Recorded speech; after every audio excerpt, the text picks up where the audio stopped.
Amara discovered Kwame's affair with Nia through a careless text message that was left on the kitchen counter. She had been making breakfast when she saw his phone light up with a message that read, "Can't wait to see you tonight, my love. Your wife will never know." Her hands froze as she held the wooden spoon, and for a moment, the world seemed to stop spinning. She could have confronted him right then and there, could have thrown the phone at him, could have screamed and cried and demanded explanations. But Amara was not the type of woman to act without thinking. She had learned long ago that impulse was the enemy of wisdom. So instead of confronting him, she made a decision. She would wait. She would watch. She would learn everything. Amara had been married to Kwame for 12 years. They had met at university in Accra, where he was studying business and she was studying law. He had been charming then, full of dreams and plans. She had believed in him completely. They had married against her family's warnings that he was too ambitious, too focused on money. But Amara had loved him and she thought that love was enough. They had built a life together in a beautiful house in Accra with white walls and a garden full of flowers. Amara had given up her law career to support his business dreams, to be there for him, to be the perfect wife. But somewhere along the way Kwame had changed. As his business grew, as the money started flowing in, he began to see himself differently. He began to see his wife differently too. He stopped complimenting her cooking. He stopped asking about her day. He stopped touching her hand when they walked together. Amara had noticed all of this, but she had said nothing. She had hoped it was just a phase, just stress from work. She had been wrong. The woman's name was Nia. She was young, maybe 25 years old, with bright eyes and an eager smile. She worked in Kwame's office as a secretary. Amara had met her twice at company events. The second time she had seen the way Nia looked at her husband. The third time she had seen the way he looked back. For 2 weeks after finding the text message, Amara lived in her house like a ghost. She moved through her days mechanically. She cooked meals. She cleaned the house. She smiled when Kwame came home late, pretending she did not know where he had been. She said nothing when she found lipstick on his collar. She did not mention the scratches on his back that he tried to hide when he showered. She simply watched and waited and planned. One evening, Kwame told her he was going to his club to meet with some business associates. Amara knew he was lying. She knew he was going to see Nia. But she simply nodded and told him to have a good evening. She watched from the window as he drove away in his expensive car, and then she picked up the phone and called her best friend Zoe. Zoe came over within 30 minutes. She brought wine and chocolate and sat beside Amara on the sofa. Amara told her everything. She told her about the text message. She told her about Nia. She told her about how Kwame had changed, how he had become cold and distant, how he seemed to barely see her anymore. Zoe listened without interrupting, and then she held Amara's hand and said something that would change everything. "I heard something," Zoe said quietly. "I heard through a friend who works at his club. Kwame was bragging to his friends about you. About the divorce papers. About a bet he made with Nia." Amara's heart began to beat very fast. "What kind of bet?" she asked, though she was not sure she wanted to know the answer. "He bet Nia that when you get the divorce papers on Christmas morning, you will cry," Zoe said. Her voice was sad and angry at the same time. "He said you are weak. He said you have no money and no powerful family. He said you will fall apart when you receive those papers on Christmas, a day that you love so much. And he made a bet with Nia. He said if you cry, he wins 500,000 cedis from her." Amara felt something shift inside her chest. It was not pain, though there was plenty of that. It was not anger, though there was that too. It was something else. It was a kind of cold clarity. It was the feeling of a person who has finally seen the truth about someone she loved, and who has decided that she will not break under the weight of that truth. She stood up from the sofa and walked to the window. Outside, the sun was setting over Accra. The sky was turning orange and pink and purple. She could see the city spreading out below her, millions of people living their lives, making their choices, facing their consequences. "What are you thinking?" Zoe asked softly. "I am thinking," Amara said slowly, "that Kwame has made a very big mistake." "What do you mean?" Zoe asked. "He has underestimated me," Amara said. "All these years he has believed that I am weak. He has believed that I cannot survive without him. He has believed that when faced with difficulty, I will cry and break and fall apart. But he does not know who I really am. He has never bothered to know who I really am." Amara turned away from the window and looked at her friend. Her eyes were clear and focused and very calm. "I am not going to cry when I get those papers," she said. "But I am going to give Kwame a gift. A gift that he will remember for the rest of his life. A gift that will teach him what happens when you bet against a woman and underestimate her strength." Zoe's mouth fell open. "What kind of gift?" she asked.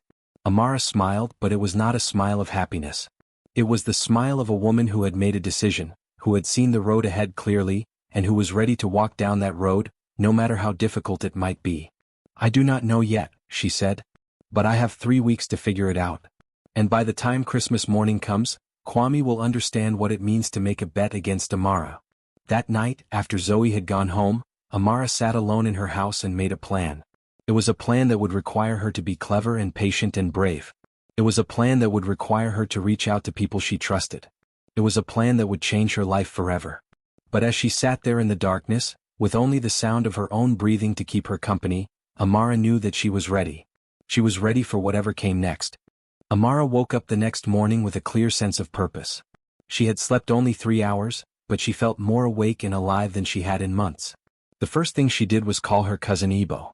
Ibo was a lawyer, one of the smartest people Amara knew. He worked for a law firm in the center of Accra, and he had always been kind to her. Years ago, when Ibo was struggling to pay for his law school fees, Amara had given him money that she had saved from her own salary. She had never asked him to repay it. She had simply helped him because family helps family.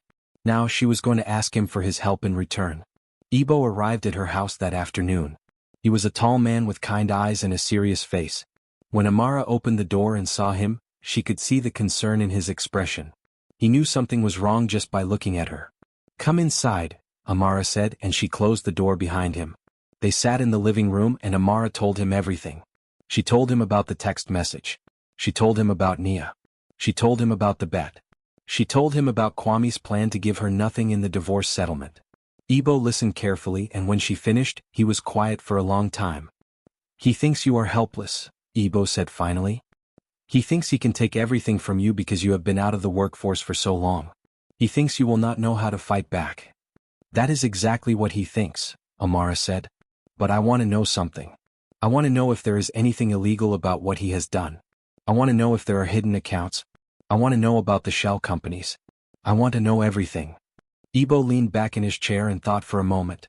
"If I help you with this, we need to be very careful. We need to be very thorough. And we need to make sure that everything we find can be used in court. We cannot make mistakes. Do you understand?" "I understand," Amara said. "Then I will help you," Ibo said. "But I need to ask around. I need to talk to some people I know who work in finance. I need to look at your tax records and his tax records. I need to understand how his business actually works. This will take time." "I have 3 weeks," Amara said. Ibo nodded. "Then let me get to work." Over the next 2 weeks, Ibo spent every evening at Amara's house. He brought documents and files and spreadsheets. He made phone calls to people he knew in the financial world. He asked careful questions. He followed the money trail like a detective following clues at a crime scene. And slowly a picture began to emerge. Kwame had hidden millions. He had created shell companies in other people's names. He had moved money into accounts that did not show up on his official business records. He had paid for properties that were registered under false names. He had done all of this very carefully, very quietly over many years. But he had made mistakes. Small mistakes that, when added together, created a pattern that even a careful person like Kwame could not hide forever. "This is serious," Ibo said one evening as he spread documents across Amara's dining table. "This is very serious. If the authorities find out about this, Kwame could face criminal charges. This is not just about the divorce settlement anymore. This is about tax fraud. This is about money laundering. This is about crimes." Amara felt no joy at this discovery. She felt only a deep sadness. She had married a man who was capable of such things, and she had not seen it. Or perhaps she had seen it and she had simply chosen not to believe it. "What should I do?" she asked Ibo. "Right now nothing," Ibo said. "Let me gather all the evidence. Let me make sure everything is documented and organized. And then we will decide what to do with it. But Amara, I want you to understand something. Once we go down this road, there is no turning back. Once we expose this, Kwame's life will change forever." "I know," Amara said quietly. At the same time that Ibo was working on the financial investigation, Amara was reaching out to other women. She contacted her friend Adeyemi, who had left her own husband after discovering his infidelity. Adeyemi had been through the same pain that Amara was going through now. She understood what it felt like to be betrayed by someone you trusted completely. "I want to help you," Adeyemi said when Amara called her. I want to help you because I know what it is like. I know how painful it is. And I know that sometimes, the only way to move forward is to stand up and fight back. Amara also reached out to two other women who worked in Kwame's office. They had both been treated badly by Kwame, and they had both seen him with Nia. They agreed to help Amara. They told her about meetings between Kwame and Nia. They told her about promises he had made. They told her everything she needed to know. The third important thing that Amara did was visit her grandmother. Nana Ama lived in Kumasi, about 2 hours away from Accra. She was an old woman, maybe 80 years old, with white hair and a face full of wrinkles that told the story of a long life. Nana Ama had survived colonialism. She had survived poverty. She had survived loss. She had raised children and buried children and lived through times that Amara could barely imagine. When Amara arrived at her grandmother's house, Nana Ama was sitting in her garden, under the shade of a large mango tree. She did not ask any questions. She simply looked at her granddaughter's face and she knew that something was very wrong. "Tell me," Nana Ama said in a quiet voice. So Amara told her. She told her about Kwame and Nia and the bet. She told her about the hidden money in the shell companies. She told her about her plan to expose him on Christmas morning. She told her about everything. Nana Ama listened without interrupting. When Amara finished, her grandmother was quiet for a long time. She looked out at the garden, at the flowers and the trees and the sky beyond. And then she reached out and took her granddaughter's hand. "You are very strong," Nana Ama said. "Stronger than you know. But I want to tell you something that is very important. The strongest gift that you can give to someone is the truth. Not revenge. Not anger. Not cruelty. But truth. Truth is more powerful than any weapon. Truth will set you free and it will force him to face who he really is. Do you understand?" "Yes, grandmother," Amara said. "I understand." "Then you must do what you have planned to do," Nana Ama said. "But do it with a clear heart.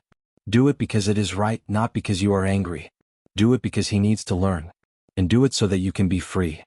Nana Ama blessed her granddaughter, touching her forehead and her heart and saying a prayer in the old language that their family had spoken for generations. When Amara left Kumasi that evening, she felt different. She felt stronger. She felt like she was doing the right thing. At the same time, Amara was also preparing for her own future. She had called a company that she had interviewed with months before, a large international organization that helped women with family law issues. She had told them that she was ready to start working immediately. They had offered her a job starting in January. She had also liquidated some small investments that she had made years ago, before she married Kwame. This money would give her enough to live on while she started her new job. She also reconnected with her old friends from university who now worked in media and communications. She did not tell them everything, but she told them that she might have an important story for them soon. A story about power and corruption and a woman who had discovered the truth. By December 20th, everything was in place. Igbo had gathered all the financial evidence. Adeyemi and the other women had provided their statements. Amara had secured her new job and her financial independence. Her media contacts were ready to listen to her story. And her grandmother's blessing was in her heart. Amara spent that evening alone in her house, walking through the rooms, remembering the good times she had shared with Kwame in this place. She remembered their first Christmas together in this house. She remembered the day they had planted the garden flowers. She remembered all the dreams they had once shared. And then she took a deep breath, and she prepared herself for what was going to happen next. She was ready. She was strong. She was no longer afraid. Amara woke up at 6 o'clock on Christmas morning. For a moment, she lay in bed and listened to the silence of the house. Outside her window, she could see the sun beginning to rise over Accra, painting the sky in shades of gold and orange. It was Christmas morning. It was supposed to be a day of joy and celebration. But Amara knew that today would be different. Today would be the day that everything changed. She got out of bed and took a shower with warm water. She washed her hair carefully. She put on a simple blue dress that made her feel calm and strong. She did not put on makeup. She did not need to hide behind anything anymore. When she looked at herself in the mirror, she barely recognized the woman looking back at her. There was something different in her eyes now. There was a kind of strength there that had not been there before. At exactly 7 o'clock in the morning, there was a knock on the door. Amara knew who it was. It was the courier. Kwame had sent the divorce papers to be delivered on Christmas morning. He had planned this carefully. He had wanted to hurt her on the day that she loved most. He had wanted to make Christmas a day of sadness and tears for her. Amara opened the door and received the thick envelope from the courier. She signed for it with a steady hand. The courier looked at her with sympathy in his eyes, but Amara simply smiled and thanked him politely. She closed the door behind him and held the envelope in her hands. For a moment she did not open it. She simply stood in her living room and held the papers that would end her marriage. She thought about all the years she had spent with Kwame. She thought about the dreams they had shared. She thought about the moment she had realized that those dreams were dying. And she thought about all the nights she had cried alone, wondering if there was something wrong with her, wondering if she was not good enough. But those thoughts did not stay with her for long. She pushed them away and opened the envelope. Inside were the divorce papers. Kwame had hired a lawyer to draw them up. The terms were exactly as Amara had expected. Kwame was offering her almost nothing. He was offering her a small amount of money, barely enough to live on for a few months. He was not offering her the house. He was not offering her any of his business assets. He was offering her almost nothing, as if she had contributed nothing to their marriage, as if she had been worth nothing to him all these years. Amara read through the papers carefully. There were no surprises. Kwame had done exactly what she had known he would do. And when she finished reading them, she smiled. It was a smile that was not angry or bitter. It was a smile of someone who has seen the truth clearly, and who is ready to act on that truth. She folded the papers carefully and set them on the coffee table. Then she walked to the kitchen and made tea. She put the kettle on the stove and waited for it to boil. She thought about Ibo's files. She thought about all the evidence he had gathered. She thought about the shell companies and the hidden accounts and all the money that Kwame had stolen and hidden away. She thought about all the lies that he had told, all the secrets that he had kept, all the crimes that he had committed. At 9 o'clock in the morning, Amara sat down at her computer. She had prepared 3 emails very carefully. The first email was addressed to the Economic and Organized Crime Office, which was the government agency that investigated financial crimes in Ghana. The second email was addressed to the Ghana Revenue Authority, the government agency that collected taxes. The third email was addressed to 3 of the most important journalists in Accra, journalists who worked for the major news organizations in the country. All 3 emails contained the same attachment. The attachment was Ibo's complete financial investigation. It included copies of bank statements. It included documentation of the shell companies. It included proof of the hidden accounts. It included everything that was needed to prove that Kwame had committed serious financial crimes. Amara's finger hovered over the send button for just a moment. She took a deep breath. She thought about Nana Ama's words. She thought about truth being the strongest gift. And then she pressed send. 3 times. The emails flew out into the digital world, carrying with them the evidence of Kwame's crimes. After she had sent the emails, Amara sat back in her chair and felt a strange sense of calm. She had taken the first step. There was no turning back now. But she did not feel afraid. She felt free. At 10 o'clock in the morning, Amara opened her social media accounts. She had been quiet on social media for a long time, but today she was going to speak. She had written a post very carefully the night before. She had read it many times to make sure it was exactly right. It was dignified. It was not angry. It did not name Kwame or Nia directly. But everyone who knew her would understand exactly what she was talking about. The post read, "On this Christmas morning I received divorce papers from my husband. But I want to use this moment to speak about something that is happening to many women in our country.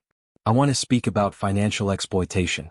I want to speak about men who hide their wealth while offering their wives nothing. I want to speak about the systems that allow this to happen. And I want to say to every woman who is suffering in silence, you are strong. You deserve better. You are not alone. And there are people and organizations ready to help you. Speak your truth. Seek justice. And know that you deserve to be treated with respect and dignity." She posted the message on all of her social media accounts. Within minutes, people started to comment. Some people left encouraging messages. Some people shared their own stories. Some people asked questions. The post began to spread. People were sharing it with their friends. News organizations were starting to notice it. By 11 o'clock in the morning, Kwame's phone started to ring. Amara knew all of this was happening because Ibo had called her at 10:30. He was sitting in his office watching the news websites. The story was already starting to appear. The authorities had received the emails. The journalists were starting to ask questions. Everything was beginning to move very quickly. At 11 o'clock, Kwame's accountant called him in a panic.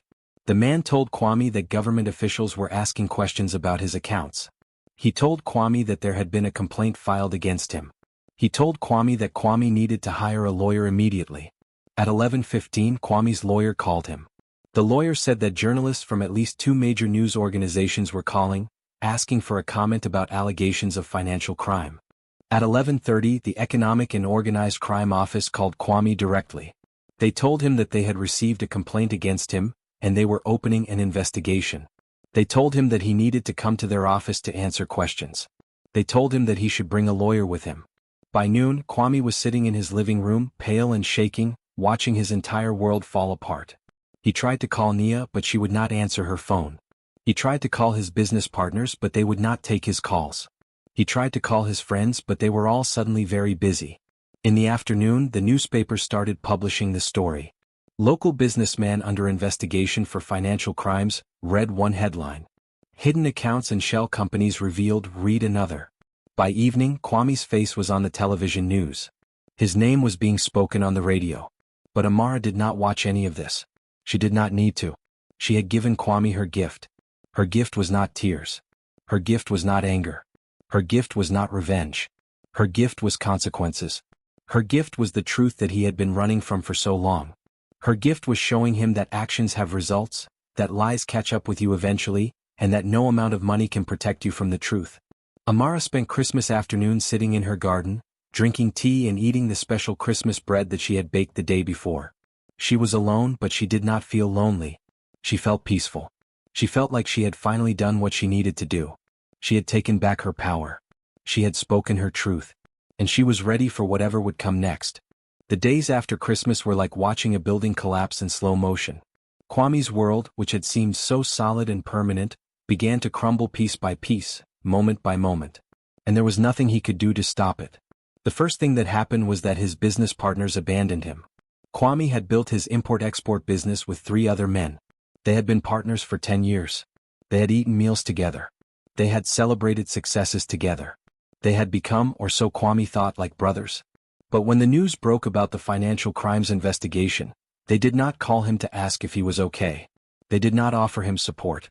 Instead, they called an emergency meeting and decided to remove Kwame from the business immediately. They issued a statement saying that they had no knowledge of Kwame's illegal activities. They said that they were shocked and disappointed by his behavior. They said that they were cooperating fully with the authorities. And they said that Kwame was no longer a partner in the company. His name was being removed from all official documents. His office was being cleaned out. His access to the company's financial systems was being shut down. Kwame tried to fight this decision. He called the other partners. He sent emails. He threatened legal action. But none of it made any difference. The other partners had lawyers of their own now. They were protecting themselves. They had decided that it was better to cut Kwame loose completely than to risk being associated with his crimes. The second major blow came when one of his largest clients terminated their contract. This client was a major international company that had been buying from Kwame for 5 years. The contract was worth millions of cedis every year. When the client's lawyers learned about the investigation into Kwame's finances, they immediately ended the contract. They said that they could not do business with someone who was under investigation for financial crimes. They said that they had to protect their own reputation. Kwame lost not just the current contract, but also the future business that he had been expecting. The client hired a different supplier. And when Kwame tried to contact them to explain, they would not return his calls. The bank started to freeze his accounts. This happened very quickly. The government authorities had contacted the banks and informed them that there was an investigation into Kwame's finances. The banks immediately became very cautious. They froze his business accounts. They froze his personal accounts. They told him that no money could be withdrawn until the investigation was complete. Kwame found himself unable to pay his employees. He found himself unable to pay the rent on his office. He found himself unable to even access his own money. Within a week, his employees started to leave. They had not been paid. They had no idea when they would be paid. They had families to support and bills to pay. They could not afford to stay with Kwame while he sorted out his legal problems. One by one, they found jobs with other companies. The office that had once been full of activity and noise became quiet and empty. Nia disappeared. Kwame tried to call her many times, but she never answered. He tried to visit her apartment in Accra, but she had moved. He learned later that she had gone back to her hometown in Kumasi. She had left the city completely. She wanted nothing to do with Kwame or his problems. She had realized that Kwame's wealth had been built on lies and illegal activities, and she wanted to get as far away from him as possible. The media coverage did not stop. In fact, it got worse. Every day there were news stories in the newspapers. Every evening there were reports on the television news. Journalists dug deeper into Kwame's background. They interviewed people who had done business with him. They found more evidence of his illegal activities. They found more shell companies. They found more hidden accounts. One journalist even discovered that Kwame had been hiding money for several years. They published a detailed timeline showing how he had moved money through various accounts and companies to hide it from the government. The article was very long and very detailed. Kwame was portrayed not as a businessman who had made some mistakes, but as a criminal who had deliberately and carefully planned to commit financial crimes. Other newspapers picked up the story. News organizations in other countries started to report on it. Kwame's name appeared in news articles across Africa. He became known as a cautionary tale. He became an example of what happens when someone thinks they are above the law. The legal investigation moved very quickly. The authorities had so much evidence that the case against Kwame seemed open and shut. Within 3 weeks, Kwame was officially charged with several crimes. He was charged with tax evasion. He was charged with money laundering. He was charged with fraud. His lawyer told him that he was facing prison time if he was convicted. But before the criminal case came to trial, the civil case for the divorce had to be handled. This was where Amara's case proved to be very powerful. In court, Igbo presented all of the financial evidence that he had gathered. He showed the judge the hidden accounts. He showed the judge the shell companies. He showed the judge the evidence of millions of cedis that Kwame had hidden away. And he showed the judge the terms that Kwame had originally offered to Amara, which were almost nothing. The judge was very angry. The judge said that Kwame had committed fraud against his own wife. The judge said that Kwame had tried to hide his wealth so that he would not have to pay Amara her fair share in the divorce settlement. The judge said that Kwame had acted with deliberate deception and dishonesty. As a result, the judge awarded Amara far more than she had originally asked for. Amara received the house. She received a large portion of Kwame's legitimate business assets. She received ongoing financial support that would continue for many years. She received compensation for the pain and suffering that she had endured. The settlement was worth millions of cedis.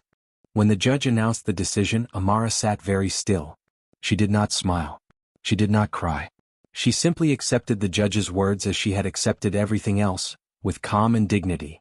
But there was one more thing that happened during these weeks of unraveling.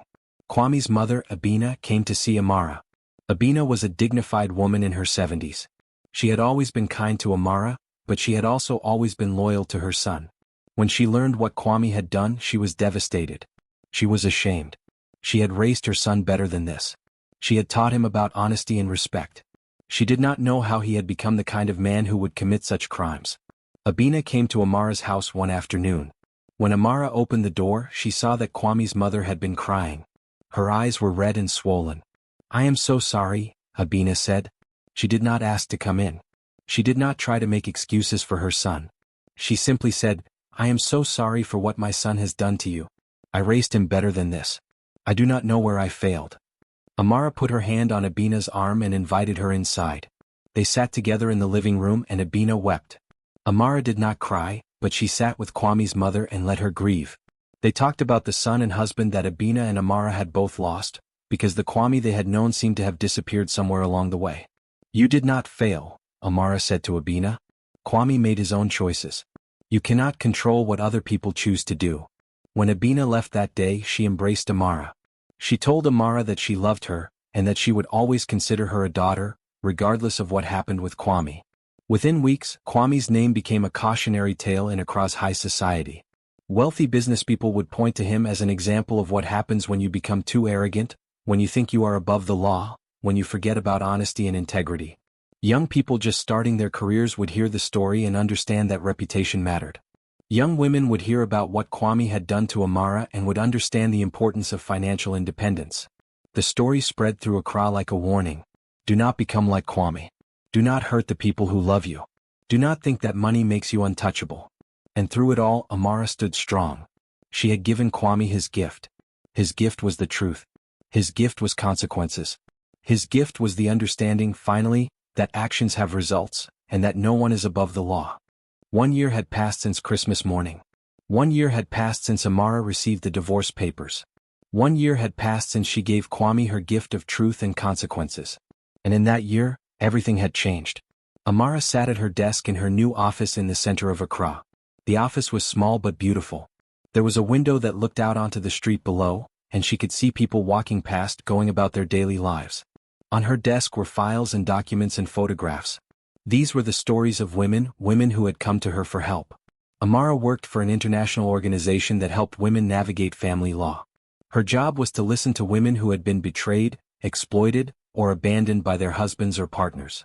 Her job was to help them understand their legal rights. Her job was to help them find lawyers and support services. Her job was to help them rebuild their lives.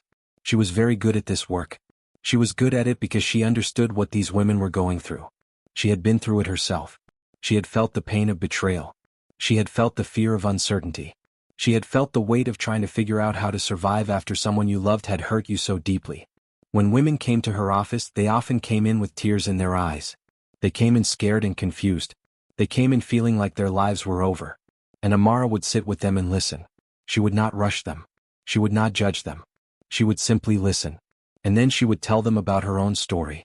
She would tell them about Kwame and the affair with Nia. She would tell them about the divorce papers on Christmas morning. She would tell them about how she had gathered evidence and exposed his crimes. And she would tell them that it was possible to survive this. It was possible to come out the other side stronger than before. Many of these women were inspired by Amara's story. They started to take action. They hired lawyers. They fought for fair settlements. They took back their power. Some of them faced the same kind of financial crimes that Kwame had committed. And in those cases, they too reported their husbands to the authorities. They too exposed the truth. And they too won justice. Amara's work was hard, but it was meaningful. At the end of each day, when she left her office and walked home through the streets of Accra, she felt like she had done something important. She felt like she was helping to change the world, one woman at a time. The house was hers now. The beautiful white house with the garden full of flowers that she had shared with Kwame for so many years belonged to Amara. She had repainted the rooms in colors that made her happy. She had replaced the furniture. She had gotten rid of everything that reminded her of Kwame. The house no longer felt like a place where she had been betrayed. It felt like her sanctuary. It felt like home. She spent her weekends working in the garden. She planted new flowers. She planted vegetables that she could cook with. She sat under the mango tree in the afternoons and drank tea and read books. She invited her friends over for dinner. She laughed with them and shared meals with them and talked about life. The house that had once been full of sadness and pain was now full of joy. Kwame had disappeared from public view. After the criminal trial, which had resulted in a conviction and a prison sentence of 3 years, he had become invisible. He served his time in prison. When he was released, he did not return to Accra. He moved to a small town in the northern region of Ghana, far away from the capital city. He lived very quietly. He did not try to rebuild his business. He did not try to rebuild his reputation. He simply lived a quiet life, working small jobs, living humbly. But one day, about 10 months after his release from prison, Amara received a letter. It came in the mail, addressed to her in handwriting that she recognized immediately. It was from Kwame. Amara held the letter in her hands for a long time before she opened it. She was not sure she wanted to read what Kwame had to say. But finally she opened the envelope and took out the letter. The letter was written in Kwame's careful handwriting. It was not very long, but it said something important. In the letter, Kwame apologized. He apologized for the affair with Nia. He apologized for the cruelty of the bet. He apologized for trying to cheat Amara out of her fair share of their assets. He apologized for all the pain that he had caused. But more than that, Kwame wrote about what he had learned. He wrote that sitting in prison had given him time to think. He wrote that for the first time in his life, he had been forced to see himself clearly. He had seen how arrogant he had been. He had seen how cruel he had been. He had seen how he had hurt the woman who loved him most. He wrote, "I understand now that what you did was not revenge. What you did was give me the truth. You gave me something that I desperately needed even though I did not want it. You showed me that I was not above the law. You showed me that actions have consequences. You showed me that I was not the man I thought I was. In doing this you saved me. Because if you had not exposed me, I would have continued down that path forever. I would have continued to hurt people. I would have continued to lie and steal and betray. You stopped me. And I am grateful to you for that, even though I know you do not want my gratitude." When Amara finished reading the letter, she sat very still. She did not feel angry. She did not feel sad. She simply felt a kind of peace. She understood that Kwame had finally learned what he needed to learn. She understood that her gift had worked. The gift of truth had changed him. But she did not write back to Kwame. She did not need to. There was nothing more that needed to be said between them. She simply put the letter away and went on with her life. A few weeks later, Nana Ama came to visit from Kumasi. The old woman was smaller now, more fragile, but her mind was still sharp and her spirit was still strong. Amara made her grandmother's favorite meal. They sat together in the garden under the mango tree and they talked about many things. Finally, Nana Ama asked the question that she had been waiting to ask since she arrived. "Did you cry?" the old woman asked gently. "When you received those papers on Christmas morning, did you cry?" Amara looked at her grandmother for a long moment. She thought about that Christmas morning. She thought about how she had felt when she opened the divorce papers. She thought about how she had made tea instead of breaking down. She thought about how she had sent the emails and posted on social media. She thought about how she had stood strong through everything that came after. "No, grandmother," Amara said softly. "I did not cry." "Why not?" Nana Ama asked. "Because I had already cried," Amara said. "I had cried all the tears I needed to cry. I had grieved the man I thought Kwame was a long time before those papers arrived. By the time Christmas morning came, there were no tears left. There was only clarity. There was only the understanding that I had to move forward with my life." Nana Ama smiled. She reached out and took her granddaughter's hand. "Then you understand the true meaning of the gift," the old woman said. "What do you mean?" Amara asked. "The gift," Nana Ama said, "was never about hurting Kwame. The gift was about freeing yourself. The gift was about showing him that consequences exist for everyone, that no one is above the law, that arrogance and cruelty catch up with you eventually. But more than that, the gift was about showing him that women are not fragile. Women are strong. Women can think clearly even when their hearts are breaking. Women can plan and execute and survive. You gave him the gift of seeing the truth. But the real gift, the gift for yourself, was your freedom." Amara nodded. She understood completely now. "And in giving myself my freedom," Amara said slowly, "I also gave him something. I gave him a chance to become better. I gave him a chance to see who he really was and to change. I gave him the opportunity for redemption." "Yes," Nana Ama said. "That is the true meaning of the gift. Not revenge. Not anger. But truth. And in that truth there is freedom for both of you." They sat together in the garden as the sun began to set over Accra.